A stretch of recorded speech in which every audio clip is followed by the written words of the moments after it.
வென்ற ஒற்றை சொல்லை போலொன்று வேறு இல்லை. நீ காட்டும் பாசத்துக்கு தெய்வங்கள் ஈடு இல்லை. என் நெஞ்சம். இந்த குழந்தைக்கு விழி சவால். பார்வை சரியில்லைன்னு சொன்னாங்க. யார் சொன்னா? கல்வி பார்வையில் நான் தான் முதலிடம் என்று வந்து நின்று கொண்டிருக்கிறார் சிங்கப்பெண் திவ்யதர்ஷினி.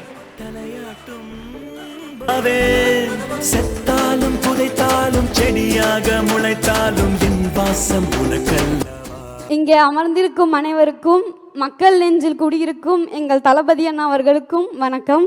ஃபஸ்ட் ஸ்டாண்டர்ட்லேருந்தே அண்ணாவோட பெரிய ஃபேன். அவங்களுடைய மூவி அதெல்லாம் பார்த்து அவங்க ஃபேன் ஆனதை விட அவங்க செய்கிற சேவைகளை தாண்டி அவங்க ரசிகர்களும் சேவை செய்கிறாங்க அப்படின்றது பார்த்து வியந்து தான் இந்த அளவுக்கு அந்த அண்ணாவை எனக்கு ரொம்ப பிடிக்கும். நான் சின்ன வயசுலேருந்தே அண்ணா ஒரு லக்கி சாமா தான் பார்ப்பேன். எங்கே போனாலுமே அண்ணா ஃபோட்டோ கூட வச்சுருப்பேன். இந்த ஒரு நேரத்தில் அது எல்லாரும் வந்துட்டு சொன்னாலும் என்ன இது நீ தான் சொல்லிட்டு இருக்க அப்படின்ட்டுலாம் நிறையா சொல்லுவாங்க. இப்போ நான் நிரூபித்து காமிப்பேன். எங்கள் அண்ணா வந்துட்டு லக்கி சாமா நான் எடுத்துக்கிட்டதுக்கு எங்கள் அண்ணா நான் கொடி அறிமுகப்படுத்தின நாள் அன்னைக்கு அவர் வெற்றி கொடியை நாட்டினா ஃபஸ்ட்டு நாள் அன்னைக்கு நான் ஃபஸ்ட் ப்ரைஸ் அடித்து நான் ஃபாரின் செலெக்ஷன் ஆகிருக்கேன்னு எனக்கு ரொம்ப பெருமையாக இருக்குது.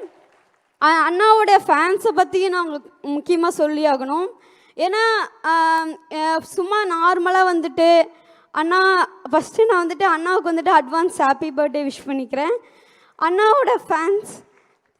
அண்ணாவோட ஃபேன்ஸ் வந்து சும்மா நார்மலாக பார்ட்டி அந்த மாதிரியெல்லாம் இல்லாமல் அண்ணாவோட பர்த்டே நம்மளாம் தீபாவளி பொங்கல்னா நம்ம ஃபேமிலி மட்டும்தான் சந்தோஷமாக இருக்கும். அண்ணா பர்த்டேனா எங்கள் ஊரே சந்தோஷமாக இருக்கும்.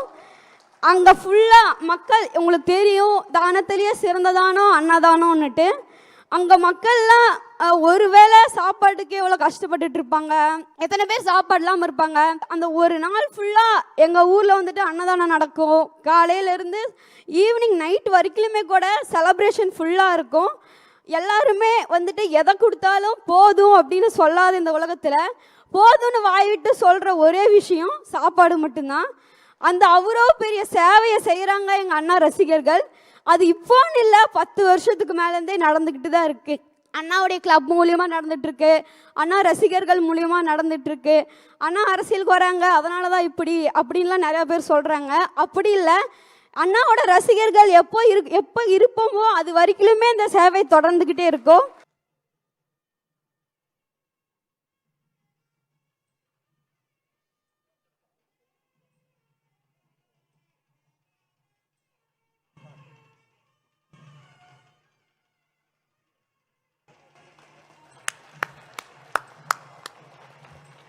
அன்பு திலகம் இது, வெற்றி திலகம் இது.